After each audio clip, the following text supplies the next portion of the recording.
Hello, everyone.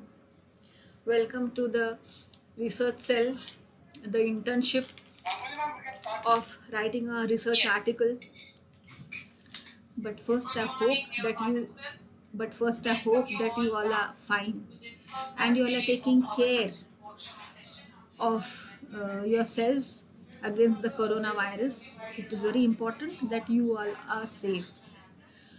While taking care and while we are in a lockdown situation, I thought it wise that we would start a research internship. We have started our research cell this year itself for the students, and we have already conducted various internships under this particular research cell. And today we are starting another internship.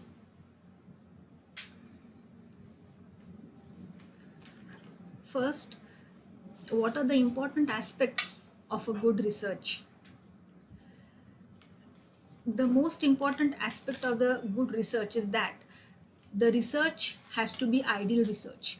Now, what is an ideal research? That research which is original, that research which is qualitative. Quantitative research is no research. We need qualitative research, and it has to be original. Then, that research, that article should contain abstract, introduction, literature review, conceptual framework of research, the research methodology, the resultant, that is the result, and the conclusion of the research. Now let us analyze one by one the following steps. As I said, the ideal research should be original and qualitative. When can the research be original? When we have something to contribute. Writing a research article means what? That we pen down our thoughts, what we think of a particular situation, a particular condition, a particular law, a particular case law, or the interpretation of the law, or any other factor or facts related to law, because we are going to write an article on legal research. Now, the most important aspect of article writing is the abstract. The article, an ideal research should contain an article which constitutes around about 2000 to 2500, at the most 2500 to 3000 words. Even if the words are 2000, it is okay, but somewhere your words should be from 2000 to 3000. 2500 would be the most reasonable research. The research, this is because if the research paper is too long, will we like to read it? Do we read the long research papers? No.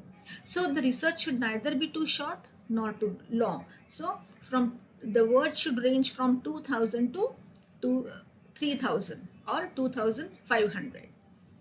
But the first part of the article writing is the abstract writing. What is the abstract? Abstract means a particular part of the content. And what that part or that abstract should contain is that first, the abstract should identify the cause or the problem or the issue of an article writing. That means the nucleus content of our article writing should be explained in the abstract. How that particular issue is going to be tackled, what are the aspects that we have touched upon, very briefly we have to write those. Remember, the abstract is just a part of the content, so it has to include nearly all the aspects of the content, but in a very brief, in a very precise manner. It is a mini précis of the content of the article. The third part, which the abstract should contain, is the keywords, or the keywords as we call them, because the words which we are going to use in our research, they have to be identified before. So once the person reads the abstract, that is the problem, how we are going to solve the problem, and the keywords around which our research rotates, he gets an idea as to what would be the content. Sometimes many a times, not sometimes, many a times, the readers read the abstract and come to the conclusion whether the article is worth reading or not. So we have to take pains to write the abstract very, very properly, efficiently, in the sense that whatever the theme, the idea of our content comes out in the abstract. This is the most important aspect, including the keywords. The keywords denote what are the contents of the abstract. So we have to write the keywords. Introduction. There are two options. Either we use the word introduction or we don't use the word. Even if we don't use the word introduction in our article writing, we have to introduce our theme of article. So we have to devote one paragraph, round about say 100 to 150 words for the introduction itself. We have to introduce our theme, our article. That is, in that introduction, we have to explain, give the meaning or the definition of our theme and what is the importance of the theme in today's times. Remember, the article or any research, it rotates around two aspects. One is originality and the other is relevancy. So we have to write the relevancy, the importance or the utility in very brief in the paragraph of our introduction. The third aspect, which is of most importance, is the literature review.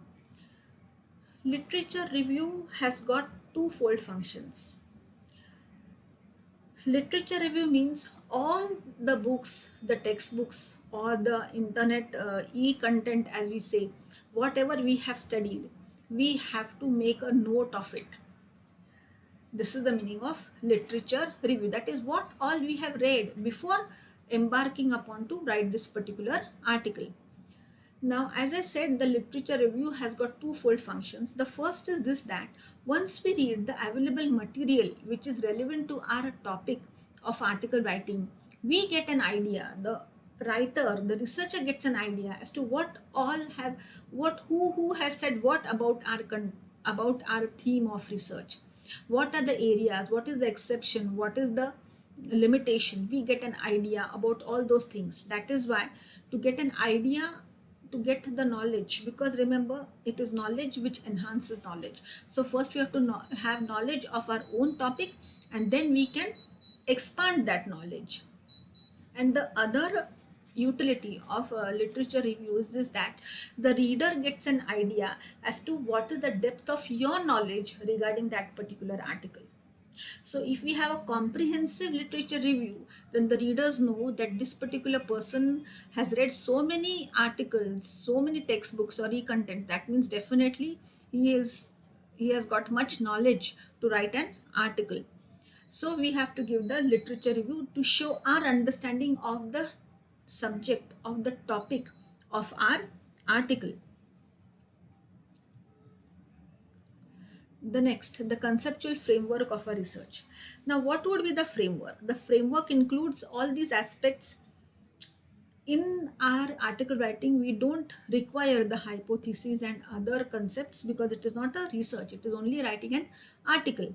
But the conceptual framework would be here, that we give the abstract, we give the keywords, we give the introduction and a title. We have to give a title to our research. Now, this particular title has to be very precise, specific, certain, and catchy. If the title is not attractive, then perhaps we flick those particular pages of the research. So we have to have a very good title. A title is a reflection of the content, and so it has to be formulated in a very precise and a very concise, precise, specific manner.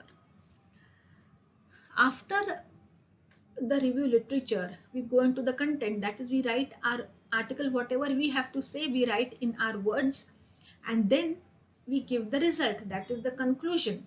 We cannot just open the issues and leave them. We have to conclude the issues in a very nice concluding paragraph. Now, the conclusion may be of two types. One is that we just conclude whatever we have said in the form of principles, or we give the applicability of whatever we have said, or we give the limitations of whatever we have said, or we conclude in the form of suggestions. So we have to give our suggestions of our result in the research. So the result section is that where we report our findings in the, by way of limitations, applications, or suggestions. And we have to do this on a very objective manner. The whole research has to be conducted, the whole article has to be written on a very objective, neutral, ethical, reasonable, and rational manner. Only if our sayings are very reasonable, rational, then they will be appreciated. Biased opinions will never be accepted as a good research.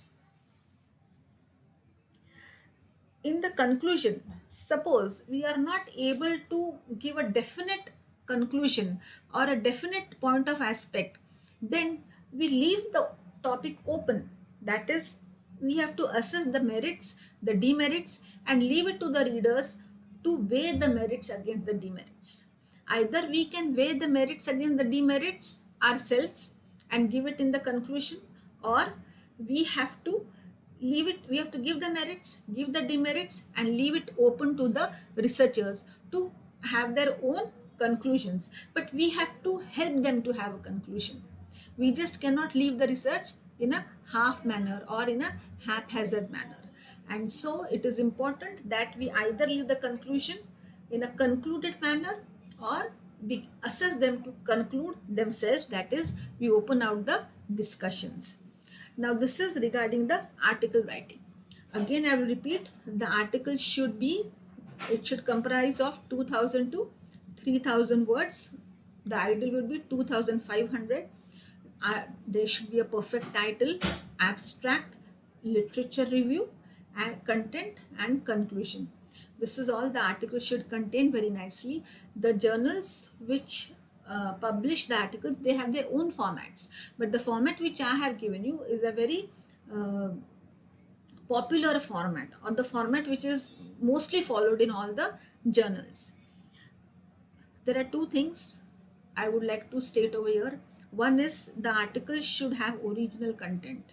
If the article does not have original content, mind you, the article will not be published in any journal. We will not get any credit for that article.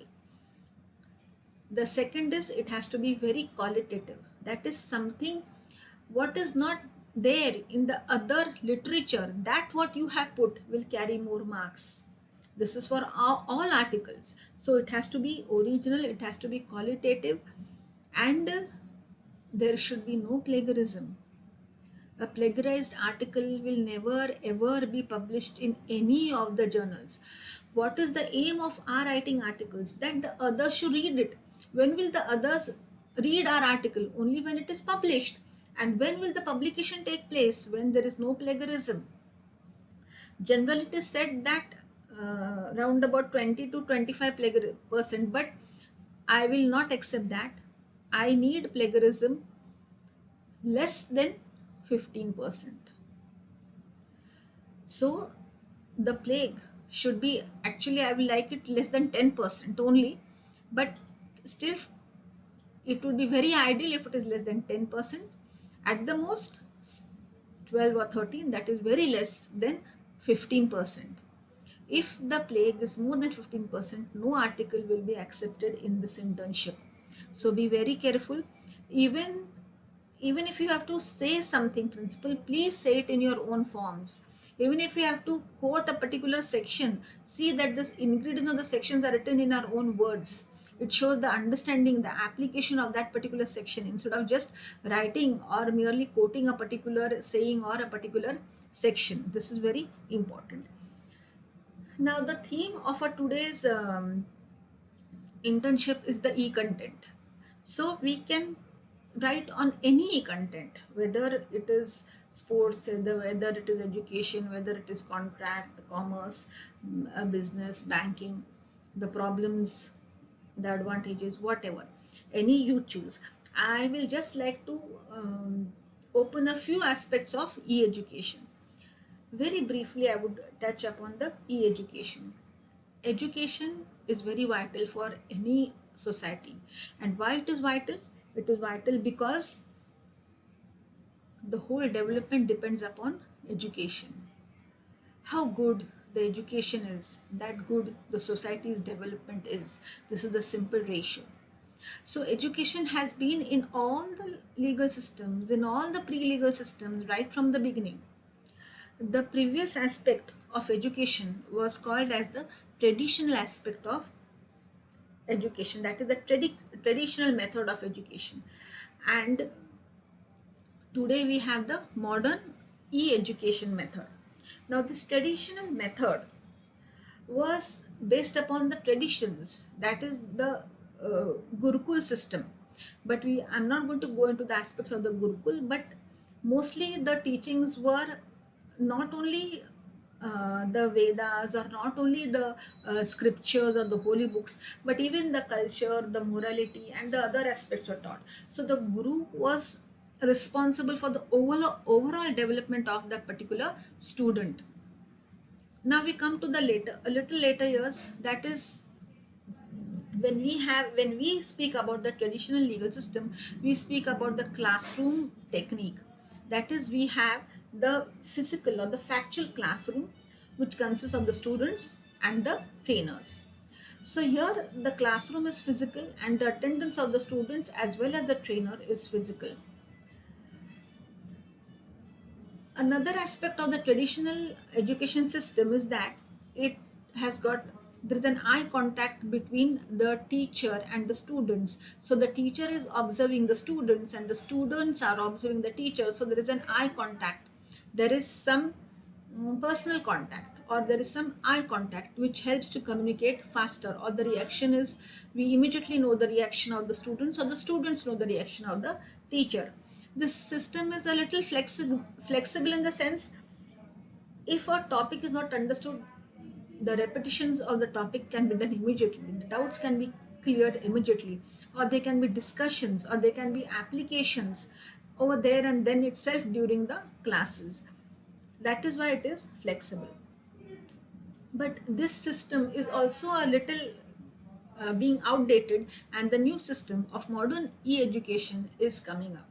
The lockdown has proved the utility and the value of e-education. The basic aspects of e-education is the virtual classroom. That is, we virtually visualize that there is a classroom. So instead of physical classroom, there is virtual classroom, or we call it as the Google Classroom. Here, there is a systematic, structured, and a formal way of teaching. The teacher prepares for the lecture, prepares the videos, and sends them to the students who can watch them at their own time. That is why this is also flexible in relationship to the time or the convenience of the teachers as well as the students. The teachers can load up their videos whenever they are comfortable and when they have the time, and the students can visualize when they have the time. This is as far as the modern education. Now let us see the modules of education. The modules of education are plenty. We can have the education through the video clips, that is the YouTubes and the n number of platforms. They can simply be directions which are there in the just to impart the education, simple directions, simple tips, so that the students can go and search for themselves. Then there are a little Google Classrooms, there are online resources, number of resources. Then we have the webinars. Neula College is known for the seminars which it has been held. Now webinars, we have conducted so many webinars. In the For the webinars, it is more easy to communicate on a larger platform and at our own convenient time.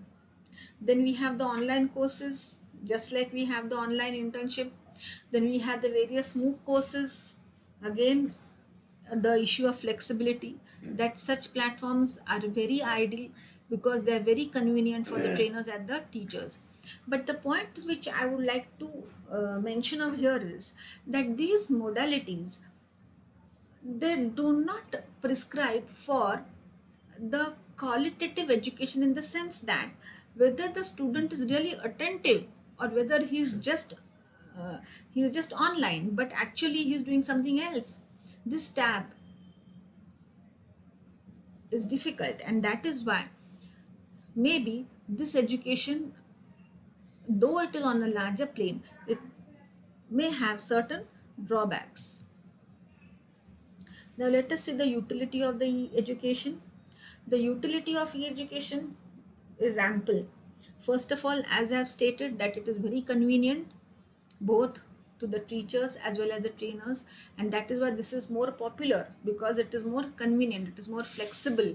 We can listen to it when we have our own time, when we can devote time. It is structured because many of the presentations have this PPT presentation, so it is more structured, it is more systematic, it is more clear, because already the students know about what the teacher is going to say. It is more popular because it saves times, it saves money, going to the classrooms, coming, all these hazards, the physical hazards are eliminated.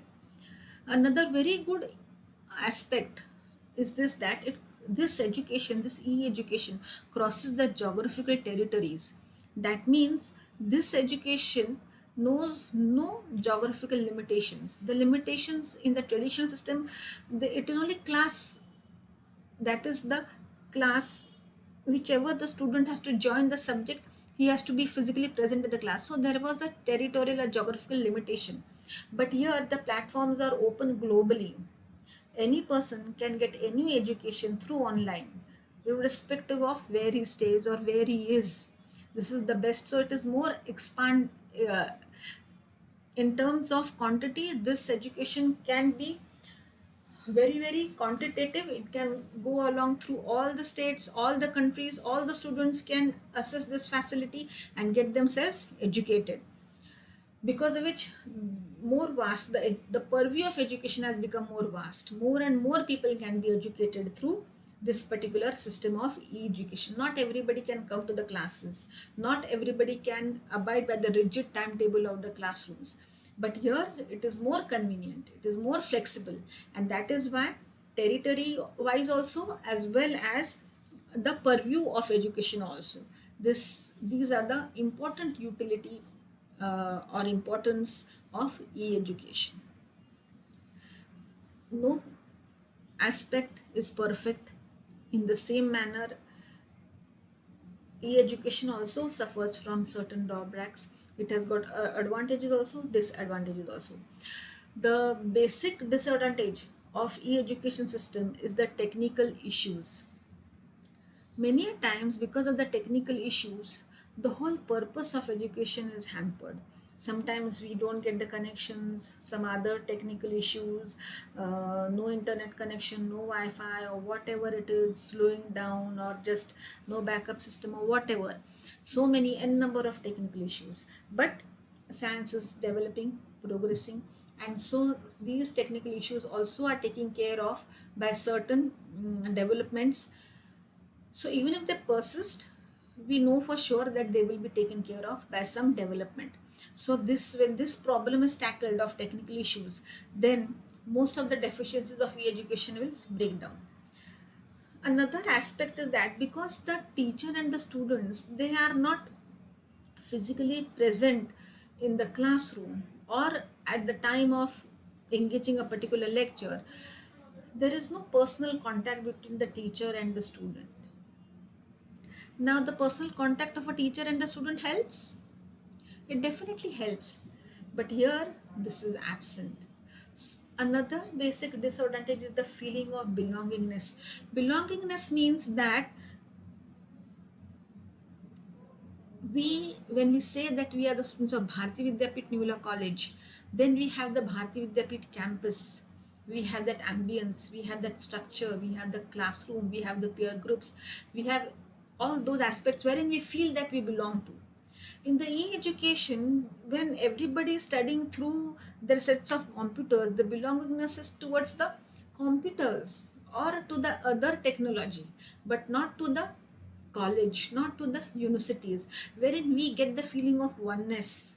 So this leads to the less attachment to the institutions, like my Bharati Vidyapeeth, my college. When you say my college, it is the structure, it is the building, it is the campus, it is the ambience, those rooms, those classrooms, those staff rooms, the teachers, your peer friends, all these aspects come into the mind.